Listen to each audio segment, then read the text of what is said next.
Je me souviens parfaitement de ce jour où Sophie a franchi la porte de mon bureau à Lyon. Mi-un détective, c'est moi, Clara, et j'ai l'habitude de voir défiler des visages, des histoires. Mais celui de Sophie, 27 ans, les yeux cernés, la mâchoire serrée, m'a tout de suite marqué.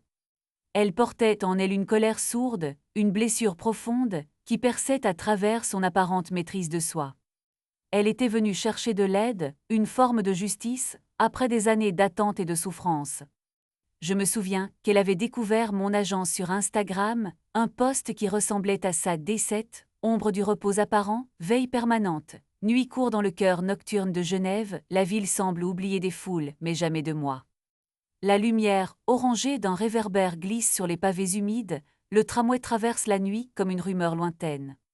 Sur ma table, un carnet secret orné de symboles, les pages tournent quasi seules, traçant le fil invisible entre passé et futur. Mon sac tactique attend, fidèle, près de la porte, car le repos n'est qu'un masque dans cette vie de doute et d'alerte chaque nuit, la vigilance se nourrit du silence. Ce rituel de veille façonne ma façon de voir Genève, Paris ou Lyon, chaque reflet, chaque ombre, chaque pas furtif peut être le début d'une nouvelle enquête. Découvrez d'autres fragments urbains et coulisses de mes histoires sur mon blog privé, My Own Detective.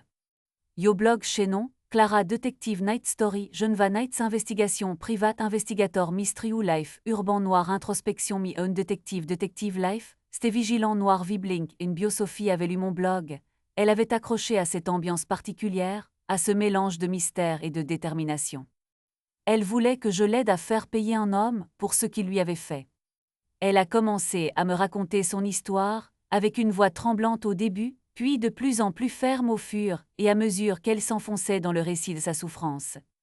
Quand elle avait 12 ans, sa mère avait quitté son père pour un homme qui avait brisé son enfance, qui l'avait abusé. 15 longues années avaient passé, des années remplies de douleur, de honte et de colère refoulée. Un jour, elle a appris que cet homme, celui qui avait ruiné sa vie, était à l'hôpital, en soins intensifs, victime d'un anévrisme cérébral. Son cœur était partagé entre un soulagement ramé et une colère inextinguible, comme si l'attente, finalement, avait porté ses fruits. Elle me confiait avoir fait quelques recherches, trouvé des informations, et notamment une capture d'écran d'un message de sa mère, qui semblait résignée et dépassée. Elle savait que, après toutes ces années, elle serait la seule à ne pas lui rendre visite, à ne pas contacter sa famille. Elle se sentait presque libérée, mais en même temps, elle voulait plus. Elle voulait qu'il sache, avant de s'éteindre, qu'elle n'avait jamais oublié, qu'elle ne lui avait jamais pardonné, et qu'il payait enfin pour le mal qu'il avait fait. Elle voulait qu'il ressente, au moins une fois, la même douleur, la même impuissance qu'elle avait ressentie. Elle était venue me demander de l'aider à obtenir ce sentiment, à lui faire savoir sa présence, à l'ébranler avant la fin. Au début, j'ai écouté attentive, mais j'ai vite compris qu'il n'y avait pas grand-chose que je puisse faire directement. La loi est claire, je ne suis pas là pour orchestrer des vengeances illégales. J'ai donc expliqué à Sophie que nous devions agir dans le respect des lois, et qu'une vengeance, même justifiée, ne devait pas nous faire franchir les limites.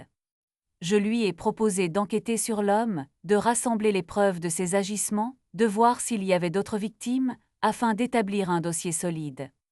Je lui ai expliqué que nous pouvions peut-être mettre en lumière le comportement de cet homme, de façon à ce qu'il soit confronté à ses actes, mais de manière légale, en dévoilant toute la vérité.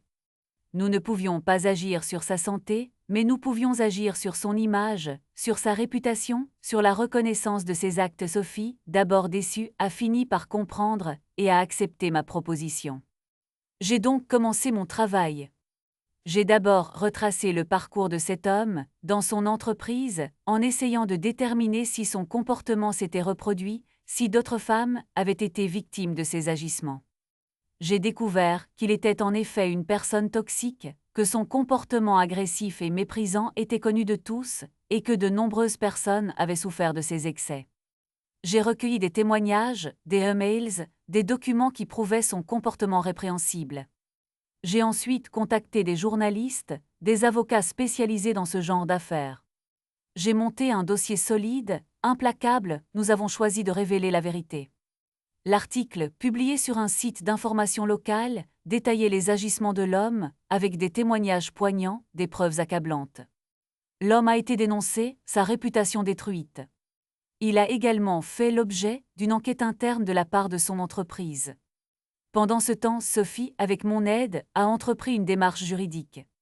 Elle a rassemblé les preuves de ses agressions et a entamé une procédure judiciaire contre lui, avec le soutien d'une association d'aide aux victimes. L'homme est décédé quelques jours plus tard, sans avoir pu se défendre pleinement, car sa santé ne lui permettait plus de réagir. Mais avant de mourir, il a pu lire l'article, il a pu prendre conscience de la gravité de ses actes, il a été confronté à la vérité. Sophie, elle, a trouvé une forme de paix, une forme de justice grâce à son travail et au nôtre. Elle a fait face à son bourreau, non par la violence mais par la vérité et par la reconnaissance de ses droits. Ce n'était pas la vengeance qu'elle espérait au départ, mais elle a eu le sentiment d'avoir réussi, de l'avoir fait payer à sa manière. C'est ça, le travail d'un détective privé, trouver la justice, même quand elle semble inaccessible. Et c'est avec ce sentiment que je me suis, à nouveau, plongée dans les ombres de la nuit, en quête d'autres histoires, d'autres combats.